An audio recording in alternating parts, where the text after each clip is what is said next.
bonsoir et bienvenue à l'émission Débat de la semaine qui passe, vous le savez, tout le lundi à partir de 20h30. La rediffusion ce le matin, le lendemain, mardi à 7h30. Aujourd'hui, nous allons décortiquer l'actualité avec nos invités.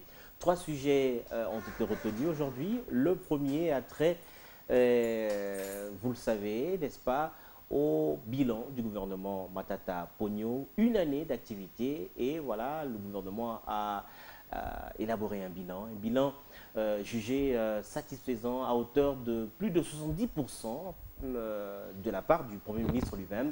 Il l'a dit que les objectifs ont été atteints à plus de 70%. On va en parler dans cette émission de débat contradictoire. Le deuxième sujet, il s'agira de parler de la CENI, la Commission électorale nationale indépendante, qui se met en place petit à petit, en tout cas la toute nouvelle version de la CENI, avec les nouveaux animateurs. Déjà, les débats sont très engagés au niveau de l'Assemblée nationale et nous allons en parler avec nos invités. Le tout dernier sujet va concerner le coulage des recettes. Le gouvernement veut fermer les robinets, veut lutter contre la fraude fiscale et faire en sorte que le trésor public puisse être suffisamment à même de pouvoir réaliser les objectifs du gouvernement en termes financiers, en termes d'argent. Voilà, le décor est planté. Je reçois Jean-Pierre Kambila Kankwende. Il est de la majorité, vous le connaissez. À côté de lui, ça n'arrive pas tous les jours. C'est une première, une dame de l'opposition qui va débattre, co-débattre avec M. Jean-Pierre Kambila. Madame Angèle Makombo, bonsoir. Bonsoir. Je rappelle que vous êtes de l'opposition et vous êtes la présidente nationale de la Ligue des démocrates congolais, l'IDEC, un parti qui a également pris part aux élections de 2011.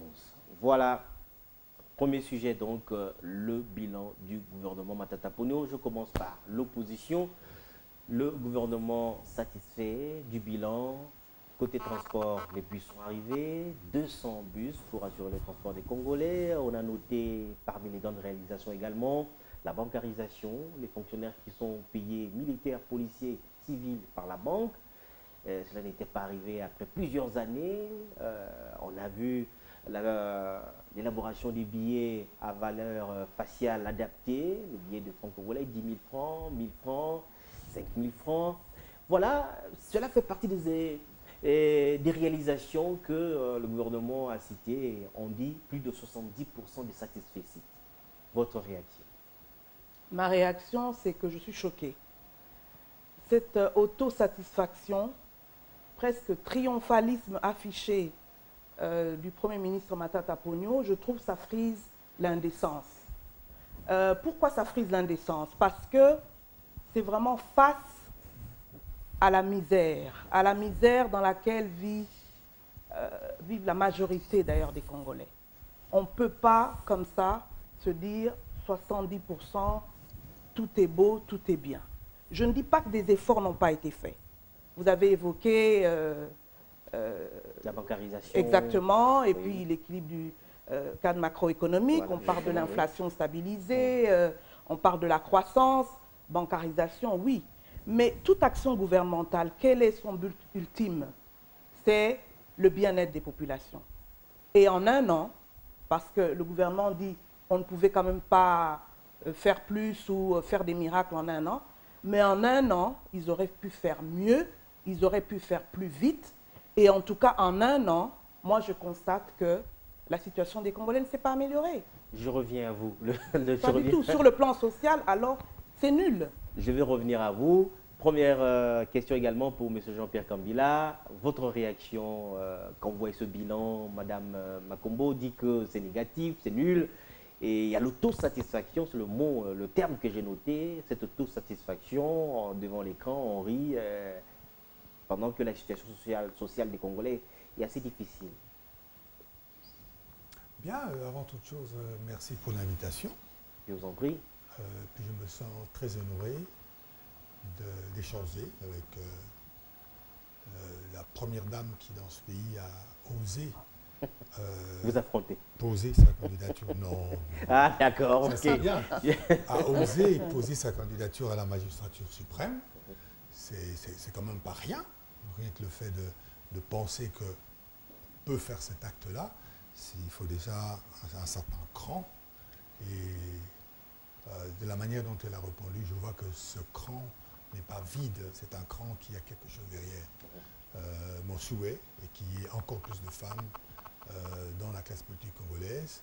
Je pense qu'elles ont aussi des choses à apporter. Donc c'est avec plaisir que je vais m'affronter très démocratiquement et amicalement à elle. Tout à fait. Pour essayer d'expliquer, pour essayer d'éclairer un certain nombre de choses pour nos compatriotes. Premièrement, je pense que la manière dont l'appréciation de Matata a été perçue par la presse en général et diffusée me désole un peu. Parce que je crois que le Premier ministre a fait un exercice tout à fait précis, qui malheureusement est présenté d'une manière différente.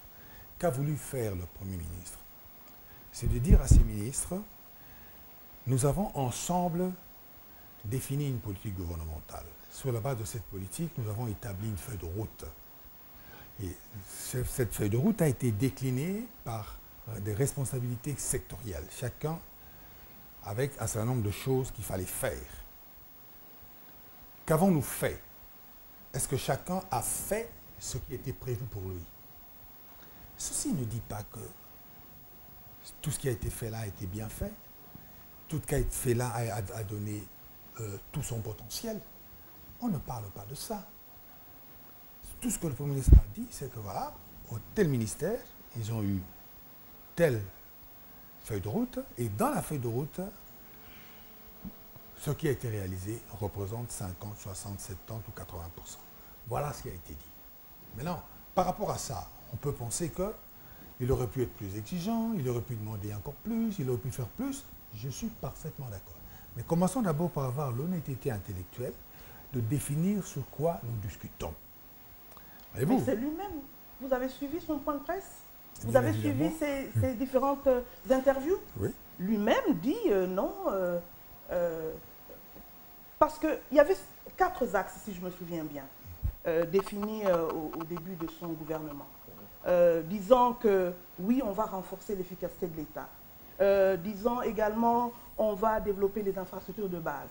Disant qu'on va redynamiser les secteurs de la production. Disant qu'on va travailler sur le social. Le social. Exactement. Donc, nous regardons cela et c'est là où on se dit, mais il y a une déconnexion entre le gouvernement et la population. Parce que moi, je me suis donné la peine à la base de demander aux gens. Quand le Premier ministre dit, la police, les fonctionnaires sont satisfaits, il l'a dit. Demandez-leur s'ils sont satisfaits. Bancariser, oui, mais bancariser quel montant de salaire? Quand on regarde le coût de la vie, vous savez combien coûte par exemple 1 kilo de notre fameux mpio, dit le poisson qu'on mange tous les jours? C'est 4 000, 5 000 francs congolais. Le foufou, il faut compter 1 000 francs congolais. Même pas d'ailleurs un foufou de maïs et de manioc, si vous vous limitez seulement au maïs, pour 4 personnes. Or, nos familles ne comptent pas 4 personnes. 6 personnes, 8 personnes. Ce sont les réalités. Et quand on voit, par exemple, dans le domaine, vous avez mentionné, M. Chimizi, le problème des transports. Les bus sont arrivés. Mais c'est là un des secteurs où je dis, Monsieur le Premier ministre, allez plus vite, allez mieux. Ça fait 1 an, il y a 1 an, il y avait eu une grève des transports. Les fameux esprits de mort étaient en grève et le gouvernement a dit, on va y remédier, on va commander des bus. En janvier, il y a eu une parade de bus dans les rues de Kinshasa. Les gens applaudissaient, la population dans les quartiers disait « Enfin, on va voir les bus ». 5 mois après, où sont les bus? Et on nous annonce que le 30 juin, voilà, 30 juin. En disant c'est une date symbolique, les bus vont être opérationnels. Donc, est-ce que ces bus, c'est pour la population ou ces bus, c'est pour se targuer que le jour du 30 juin, les bus défilent? Entre-temps, la population, elle trime dans les mauvais transports. D'accord, on va équilibrer le temps de parole. Équilibrons le temps de parole et il va rattraper le retard. D'accord. Tout est lent, tout est lent. D'accord. Monsieur Jean-Pierre Kambila. Madame, je suis d'accord avec vous. parce que ventre affamé n'a point d'oreille, dit-on.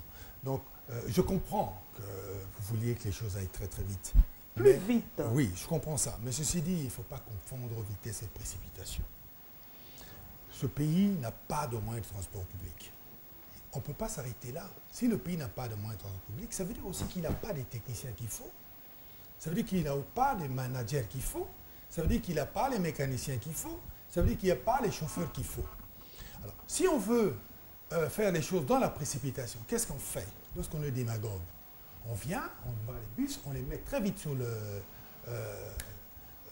terrain, ça circule pendant 2 mois, tout tombe en panne, tout est mal organisé et on recommence à zéro.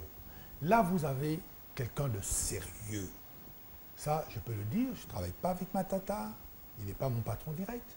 Matata, contrairement à beaucoup de choses qu'on a vues dans ce pays, il fait au moins les choses sérieusement. Ça ne veut pas dire qu'il les a encore gagnées, mais au moins il les fait sérieusement. Les bus sont là.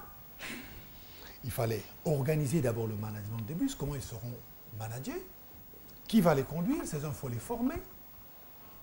Il faut mettre la police au courant, que les bus vont passer par ici et non pas ailleurs. Il faut trouver les bons techniciens. Et tout ça, ça prend du temps. Lorsqu'on veut faire un travail en profondeur, on ne se précipite pas. On étudie d'abord le terrain, on le fait. Et ce qu'il a fait. Et sur ça, je pense qu'il est plutôt à féliciter qu'à blâmer, madame, s'il vous plaît. Et quand vous parlez, vous prenez l'exemple, et je vais terminer là, vous dites, mais il dit que les policiers sont satisfaits et ceci.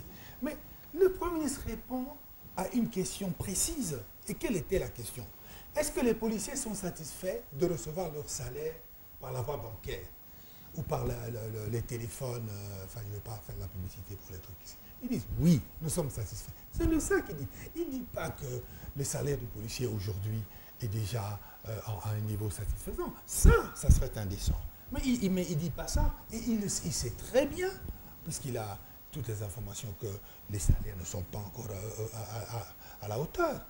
Mais vous qui êtes une intellectuelle, vous savez très bien que personne dans ce pays, dans l'état où est ce pays, dans son état objectif, personne ne peut venir aujourd'hui et dire bon, j'augmente les salaires de tout le monde. Non. Oui, j'ai une question. Mais c'est là où vous me rejoignez, parce que je dis, justement, compte tenu de la situation dans laquelle se trouve la majorité des gens, hein, de pauvreté, il ne faudrait pas se laisser aller à ce triomphalisme. Il y a une certaine indécence. Moi, ça m'a choquée. Et je ne suis pas la seule à avoir été choquée. Et une question, madame. Moi, j'ai cette question. On a vu François Hollande qui a fait son bilan en France. Est-ce qu'il ne fallait pas faire un bilan après une année d'exercice? Bien sûr qu'il fallait faire un bilan, mais bien sûr. Mais dans ce bilan, il ne faut pas dire que tout est...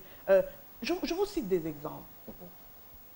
Le problème de la... On lui pose une question sur l'insécurité. On parle par exemple de Kinshasa, que l'insécurité gagne du terrain dans ce pays. Ça, vous êtes d'accord avec moi? On parlait beaucoup de l'Est, maintenant on parle du Katanga et Kinshasa. Pas plus tard qu'il y a une semaine,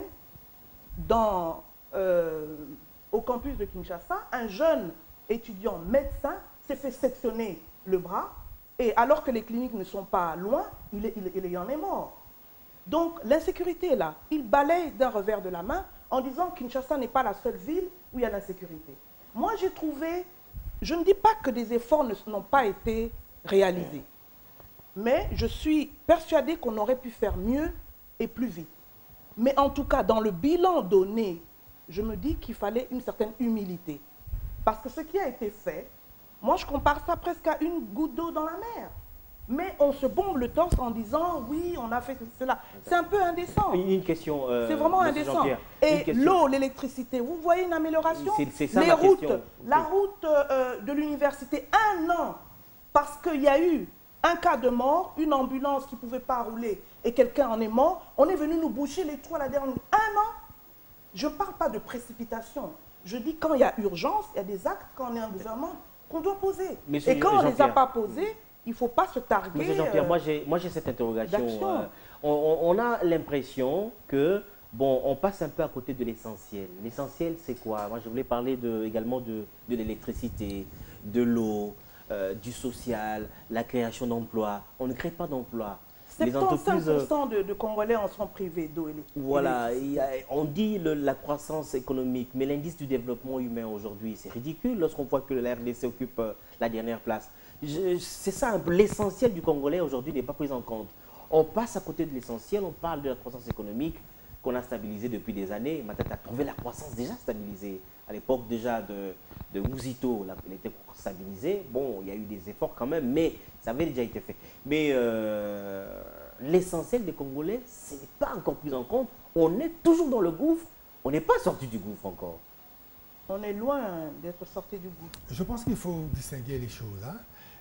La psychologie du Premier ministre, sa manière de faire les choses, c'est pas ça le débat. Hein. Si Madame est quelque peu gênée de la manière dont le Premier ministre répond à la question, je trouve légitime. Chacun est tout à fait libre d'apprécier à sa... Mais un étranger qui écouterait le Premier ministre, s'il vous plaît, je vous en prie, un étranger qui écouterait le Premier ministre dirait que dans ce pays, tout va bien. Voilà.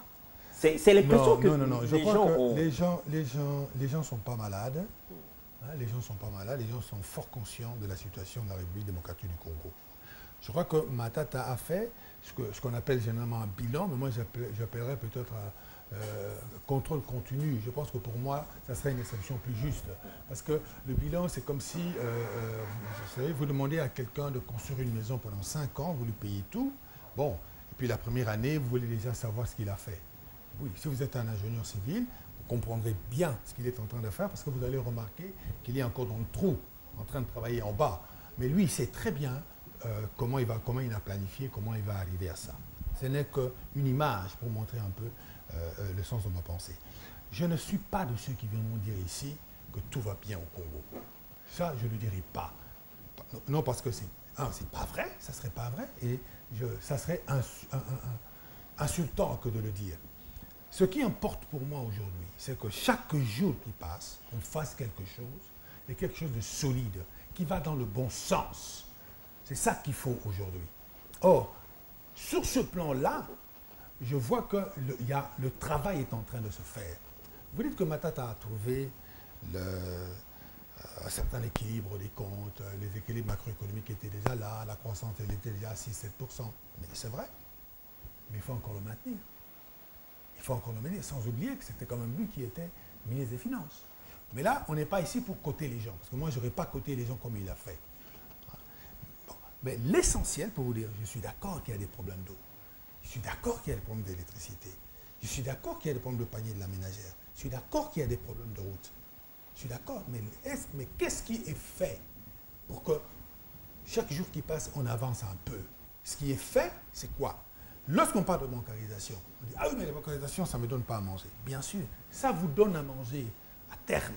Parce qu'il faut d'abord que la personne qui touche son salaire touche son vrai salaire, qui n'a pas été ponctionné en cours de route avant de l'atteindre. Aujourd'hui, même la personne qui gagne $50, elle peut faire son petit budget avec ces $50. Oui, mais on s'est dit, parce qu'elle l'a. Est-ce qu'on ne peut pas s'attaquer aux vrais problèmes aussi de ce pays? Les vrais maux de ce pays, nous les connaissons. Mais c'est ça le vrai mot. C'est ça le vrai mot. Parce que vous n'allez pas dire que les Congolais... Les vrais mots, c'est la corruption. Et la corruption... Mais c'est ça la corruption. Vous savez qu'on la trouve au sommet de l'État. Hein. On est gangréné par la corruption. Vous avez certainement entendu parler du rapport du Africa Progress Panel, présidé par Kofi Annan. 1,3 milliard de dollars nous avons perdu comme ça, parce que nous avons bradé nos mines. On a la grande corruption et la petite corruption du roulage. Quand vous passez, vous lui donnez un 500, un 1000, c'est à tous les niveaux. Mais vous dites... tout à l'heure, vous avez fait allusion en disant que je m'attache à la forme.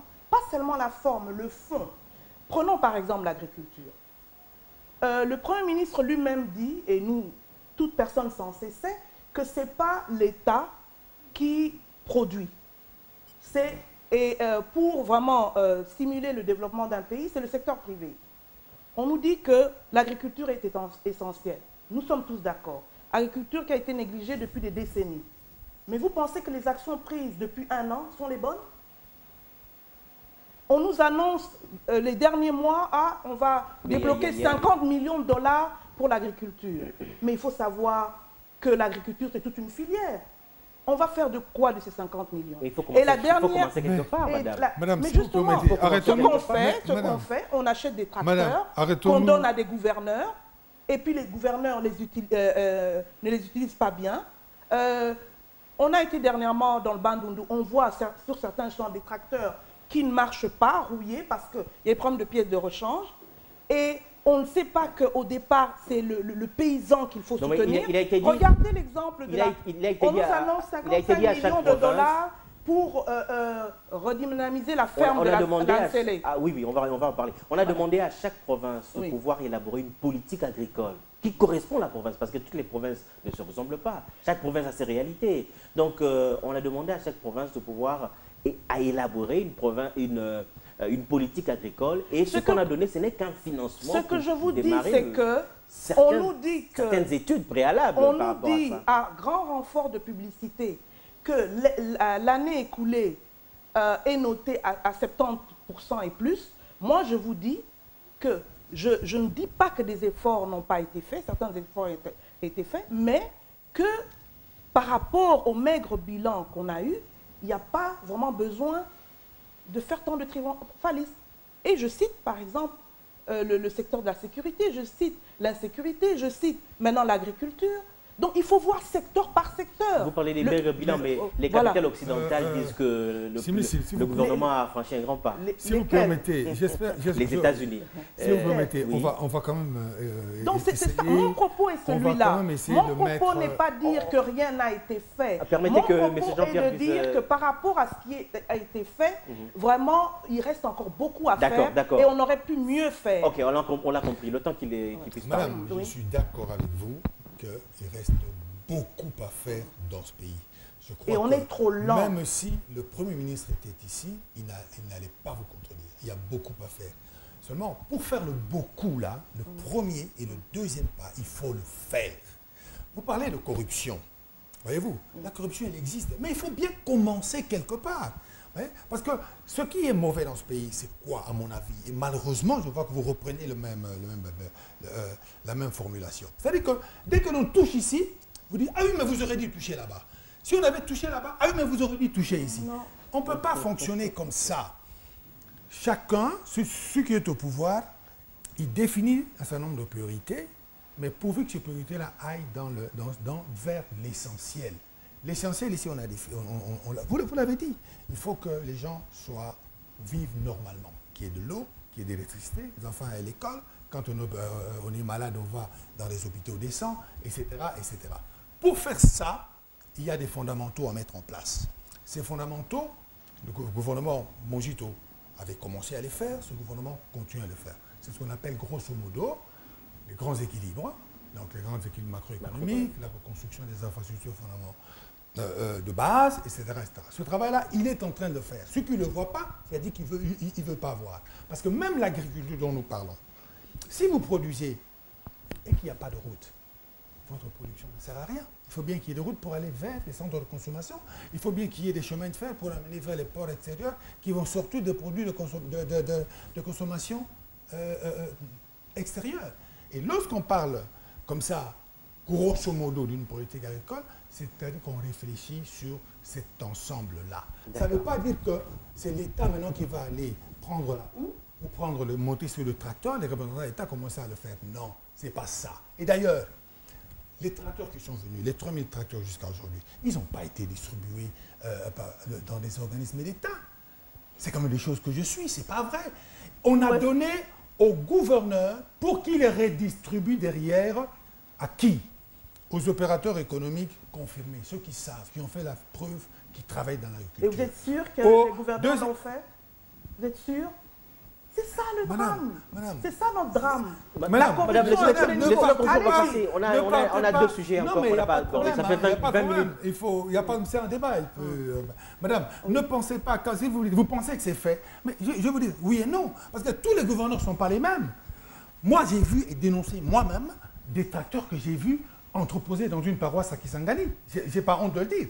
Mais j'ai vu aussi des gouverneurs très dynamiques en train de chercher les meilleures ONG possibles de leur région pour leur donner, à les contrôler. J'ai vu des choses concrètes.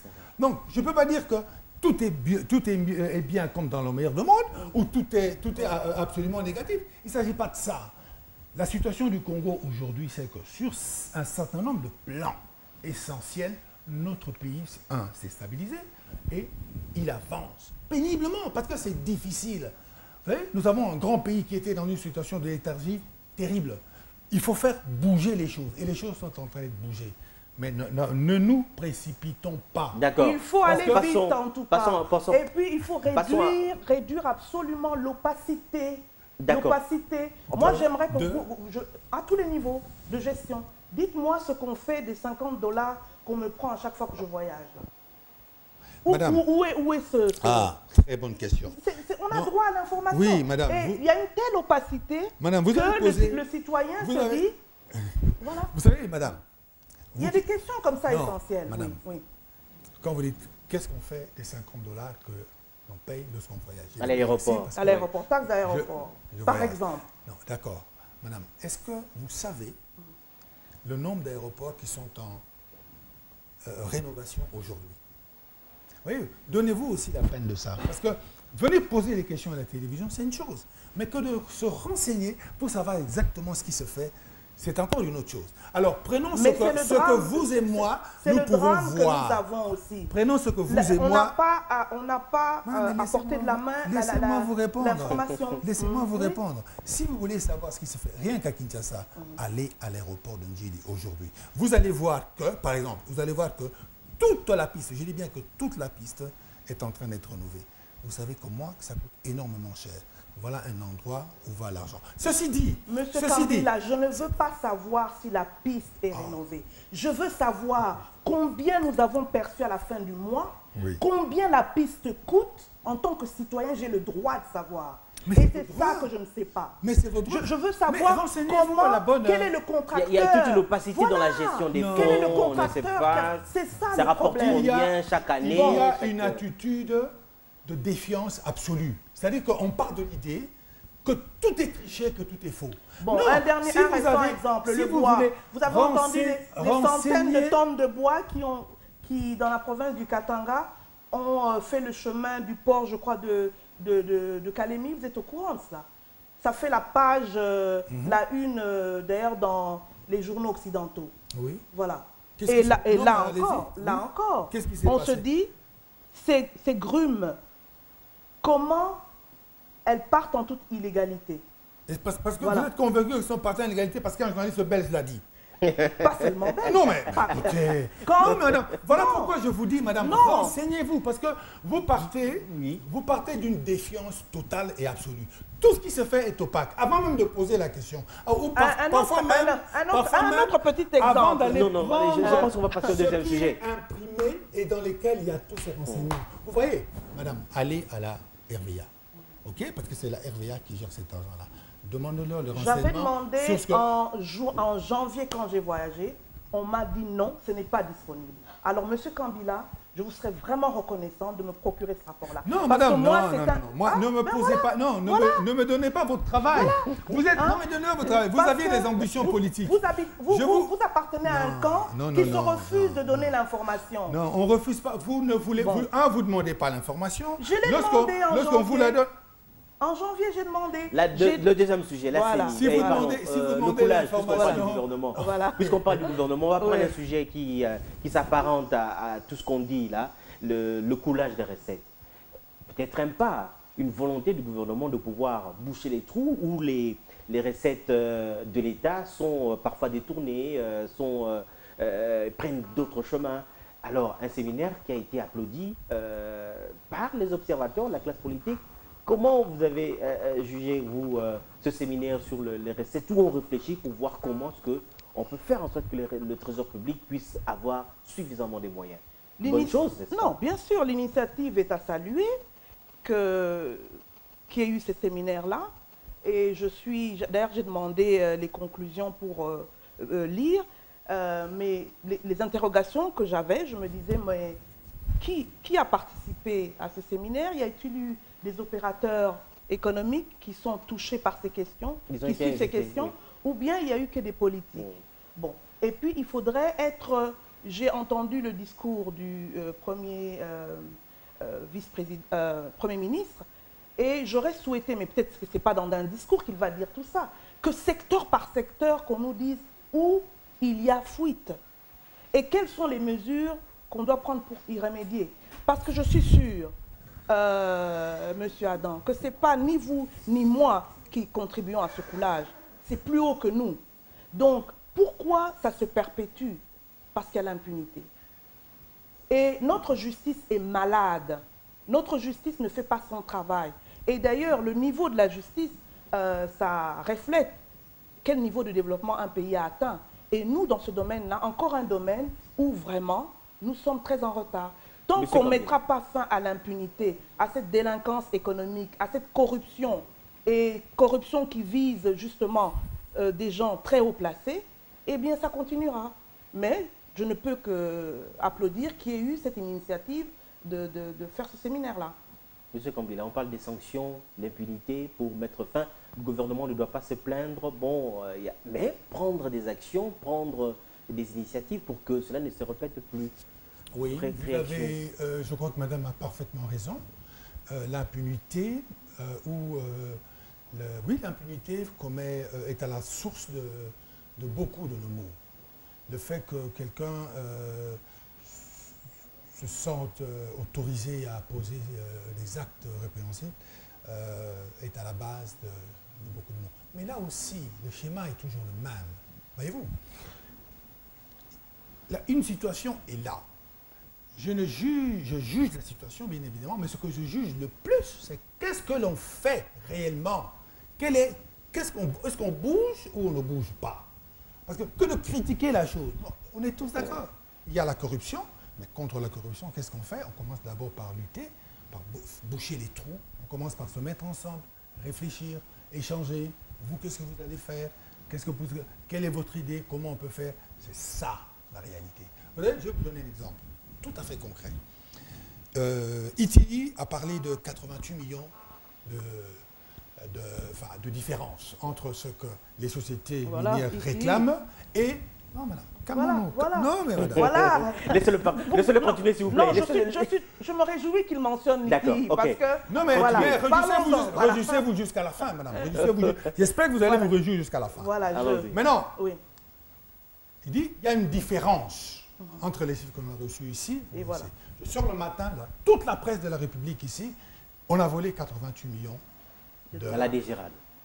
À la DGRAD. Faux. Ni l'ITI ne l'a dit, ce n'est même pas le fait. Et puis, il est surtout que l'ITI n'a pas dit ça. L'ITI a tout simplement dit, ceux qui payent disent qu'ils ont payé autant, ceux qui reçoivent disent qu'ils ont reçu autant. Où est passée la différence? Au lieu de s'acharner sur la recherche de cette différence, on accuse déjà des gens. Alors maintenant qu'on commence à contrôler... Est-ce que la RDC est suspendue ou pas? On est suspendu. Ah non, allez-y, on est suspendu. C'est difficile de discuter comme ça. Non, continuez, allez-y, je vous en prie. Mais nous débattons. Mais suspendu, ça veut dire quoi? Ça ne veut pas dire condamné. Suspendu, ça veut dire qu'on essaye, on prend le temps de voir ce qui s'est passé. Voilà, de voir clair. Or, maintenant qu'on avance dans les débats, on voit quoi? Ce sont les sociétés multinationales qui trichent. Ils n'ont pas payé ça, je le dis ouvertement, j'attends un démenti demain. On voit très bien que ces gens ils n'ont jamais payé cet argent-là. Jamais. Mais ça ne leur a pas empêché de le déclarer. Qu'est-ce qu'on raconte dans toute la presse ici? Boyibimbongo à l'État. Vous voyez, c'est pour ça que je dis, si nous voulons aussi avancer et avoir une opposition sérieuse, c'est aussi une opposition qui documente ce qu'on fait, qui documente l'argumentation contraire, qui ne part pas seulement sur l'esprit de la défiance. Parce que en allant comme ça, ce n'est pas faire d'opposition dans la majorité. Quand les multinationales ne payent pas, pourquoi vous ne dénoncez pas, par exemple? Mais comment vous voulez qu'on dénonce à l'avance? L'ITI a dit qu'il y a une différence. Vous trouvez que c'est un mensonge? Apportez-nous mais avant qu'on en passe, l'ITI c'est un peu une sorte d'arbitre. L'ITI c'est pas notre adversaire, c'est pas notre associé non plus. Lui il est là parce que nous n'avons aucun moyen pour aller demander, je prends un exemple, pour aller demander en Australie. Il y a des Australiens qui exploitent l'or à l'est de la République démocratique du Congo, province orientale. Ces gens-là, chez eux, là-bas, ils disent qu'on a payé à l'État congolais 100 millions de dollars. Ici, nous n'avons reçu que 20. C'est un exemple, je ne dis pas que c'est ça. Différence, 80 millions. Et puis, vous me dites, mais pourquoi vous n'avez pas pris les 80 millions? Mais doucement. Est-ce que ces 80 millions, ils auraient dû vraiment les payer? Première question. S'ils les ont déclarés là-bas alors qu'ils ne les ont pas payés, pourquoi? Est-ce qu'ils volent notre fisc à nous ou est-ce qu'ils sont en train de voler le fisc de son pays? On ne sait pas. Alors, laissez l'ITIE aller jusqu'au bout, parce qu'ils sont là, personne ne les a chassés, personne ne les a contrôlés. Nous faisons le contrôle chez nous. Nous disons, voilà, oui, c'est vrai, on a reçu autant. Mais en tant que gouvernement... Donnez-nous les infos. Mais c'est ce qu'on a fait. En tant que gouvernement, vous avez un droit, vous avez un devoir de donner l'information à votre population. Mais c'est ce qu'on fait. C'est ce qu'on fait. Est-ce qu'on a caché l'argent qu'on a reçu? Vous dites que... Il y a une différence. Madame, vous partez de l'idée que dès qu'il y a une information, vous l'exploitez à votre manière. Vous refusez de vous documenter. Non, vous refusez de réfléchir là-dessus. Je me documente. Bon, alors continuez je me documente, mais du côté de notre gouvernement, il y a un déficit de communication. Et ce déficit, d'ailleurs, souvent, vous joue des tours parce que parfois, peut-être, vous avez fait de bonnes actions. Mais il y a un total déficit de communication. L'information n'est pas disponible. Dans tout pays qui se respecte, vous allez à un ministère, vous dites, il y a eu tel rapport, je voudrais l'avoir, vous l'aurez. Vous allez sur l'Internet, certains rapports, vous l'aurez. Madame, pour ce qui concerne nos rapports à nous, vous les avez. Ne nous demandez pas de vous donner le rapport de l'ITIE qui n'est pas du nôtre. J'ai le rapport de l'ITIE, moi. Mais maintenant, vous dites que vous avez démenti. Alors, vous y croyez, vous y croyez avant même de vous documenter pour savoir ce qu'il y a dedans. Ce qui est faux. C'est ce que je vous reproche. Vous dites que ce que disent les journaux, en reprenant ce que l'ITIE avait dit, c'est faux. Vous énoncez un démenti. Mais il faut documenter aussi, argumenter votre démenti devant votre population. Vous n'avez pas compris? Vous voulez que je répète? Pas sur le plateau, mais... Oh, bon Dieu. Pas sur le plateau. Bon, alors, vous attendez que M. Adam... Vous attendez que M. Adam vous invite pour démentir? Non, madame, c'est faux. C'est faux. Non, déjà, je démonte. Déficit de communication totale. Déjà, madame, soyez de bonne foi, s'il vous plaît. Déjà, je ne démentis pas. J'explique tout simplement que au moment où nous sommes aujourd'hui, il n'est pas honnête de dire qu'on a volé 80 millions de dollars. Je ne dis pas que quelqu'un n'a pas volé. Je dis tout simplement que ITIE ne vient pas contrôler l'État congolais pour savoir que vous avez reçu ceci, pourquoi vous avez fait ça. Non, ITIE ne fait que comparer. D'ailleurs, il faut dire aux téléspectateurs ce que c'est l'ITIE. L'initiative pour l'extraction, pour... la transparence dans l'extraction minière. Voilà. Ils ne viennent pas là, ils viennent seulement pour que ce soit clair, que ce que les gens disent qu'ils ont payé, que ce soit conforme à ce que nous disons que nous avons reçu. Il y a eu un gap. Il y a eu un gap. Mais ce gap-là, il est où? Or, aujourd'hui, selon nos contrôles à nous, et même les contrôles de l'ITIE, parce que c'est pour ça qu'ils ont suspendu ce pouvoir, ils sont en train de découvrir, au fait, le vrai... s'il y a des tourneurs, entre guillemets. Parce que comme je l'ai souligné tout à l'heure, lorsque les gens font des fausses déclarations dans leur pays, nous ne savons pas pourquoi. Nous ne savons pas quelle est la raison, qu'est-ce qu'ils veulent frauder, etc. Prenons le temps. Donc ne nous précipitons pas dans quelque chose comme ça, parce que ça décourage toute une nation. Oui, c'est vrai, mais le problème c'est que lorsqu'on prend aussi beaucoup de temps pour savoir, s'il vous plaît, lorsqu'on prend beaucoup de temps pour savoir où est parti 88 millions, mais les gens qui sont peut-être auteurs de ce détournement, s'il y a détournement, ils auront tout le temps de chipoter sur les chiffres, la comptabilité. Mais c'est ça le problème. Mais vous voulez que ça se fasse comment? Pour boucher les trous. Mais c'est exactement ce que vous reprochez à Matata. On ne peut pas dire une chose ou une autre. Matata est en train de faire des efforts. Regardez par exemple, ce qu'on appelle avec une certaine légèreté bancarisation. Hein? C'est comme si c'était ça la banque. Non, bancarisation, ça veut dire quoi? Il y a des gens ici qui ont été surpris le premier jour où ils ont été prendre leur argent à la banque. Ils ont vu que leur salaire avait subitement augmenté. Oui, j'aimerais les rencontrer, parce que moi, ceux que je rencontre... Madame, je les ai rencontrés. Vraiment, non, mais ça, c'est vrai. Ça c'est vrai parce qu'il y en a qui touchaient... Le salaire n'est pas beaucoup, hein, on le sait au Congo. Il y en a qui touchaient, s'il vous plaît. Ça, c'est vrai. Ça, je l'atteste. Moi, j'ai couvert la bancarisation. Il y en a qui touchaient 50 $, et après la bancarisation, ils se retrouvent avec 70 $, 80 $. Parce qu'il y avait des gens qui soutiraient des billets sur leur salaire, et à la bancarisation, c'est difficile de soutirer.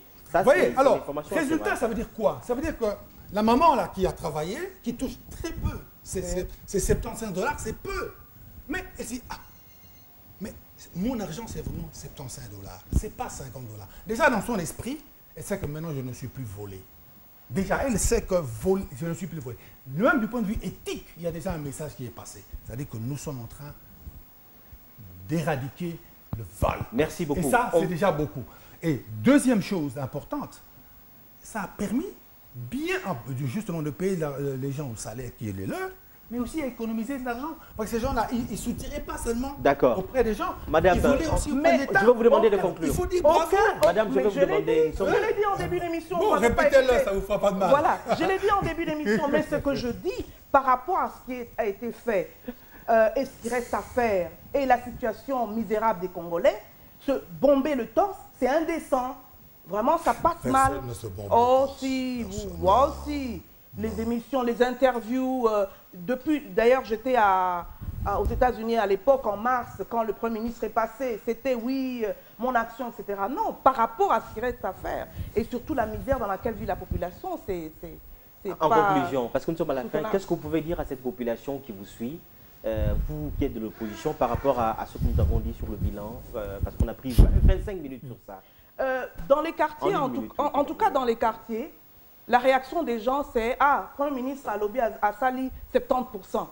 Hein? Mais 70% en gros, tout le monde en côté. » Et c'est là où moi je dis à la population, il faut continuer à être vigilant, à demander des comptes que nous n'avons pas toujours, dans tous les domaines, à réclamer que le gouvernement fasse son travail. C'est pas possible, c'est pas normal que dans nos quartiers maintenant, on vive dans l'insécurité la plus totale avec le phénomène des Koulouna et que le Premier ministre semble dire que non, c'est pas vraiment un gros problème. C'est pas normal que la majorité des Congolais sont vraiment anxieux, préoccupés par cette question de la balkanisation. On pose la question au Premier ministre, il dit non, non, non, ça n'existe pas, j'y crois pas. Il faut, quand on est à ce niveau-là, homme d'État, hein, une obligation de communiquer, d'expliquer, de prendre en compte les préoccupations de sa population. De la population. Conclusion en une minute aussi. Qu'est-ce que vous pouvez dire à la population par rapport à ce bilan, par rapport à la marche du pays, vous qui êtes de la majorité? Je crois que je l'ai dit à la population, je ne nie pas les difficultés de notre pays. Notre pays est dans des très très grandes difficultés économiques, sociales, sanitaires, sécurité, il y a beaucoup de problèmes. Mais vous avez une majorité qui s'en préoccupe, qui travaille pour que ça aille mieux. Il y a des actions qui ont été posées, dont nous ne voyons peut-être pas encore les résultats, parce que c'est des choses qui viennent calmement. Si certaines personnes ont cru voir à travers le Premier ministre une attitude de dire que tout va bien, c'est bon, alors je crois que c'est un véritable malentendu. Nous savons tous que ce pays est en difficulté, mais nous savons tous aussi que nous avons un gouvernement qui fait des efforts pour que petit à petit, on s'en sorte. Voilà, j'ai dit merci à nos deux invités. Je rappelle que... On n'a pas parlé de la CENI. Hein? Malheureusement, on n'a plus beaucoup de temps parlant du bilan, mais également des recettes, de la gestion des recettes publiques. Mais là, peut-être ce sera, si vous le voulez bien, vous pouvez revenir la semaine prochaine. J'aurai toujours ce sourire-là pour vous, avec lequel je vais vous recevoir. Donc, on a reçu aujourd'hui M. Jean-Pierre Kambila de la majorité et Mme Angèle Makumbo. Elle est présidente nationale de la Ligue des démocrates congolais, l'IDEC. Merci beaucoup. Merci à vous de nous avoir suivis. Le débat était très, très, très rude. Il y a longtemps qu'on n'a pas eu ce genre de débat. Très rude, en tout cas. Mais fructueux. Mais fructueux. Oui, les deux avaient. Oui. Très démocratique aussi. Très démocratique. Merci. Merci à vous d'avoir suivi cette émission. Au revoir et à la prochaine.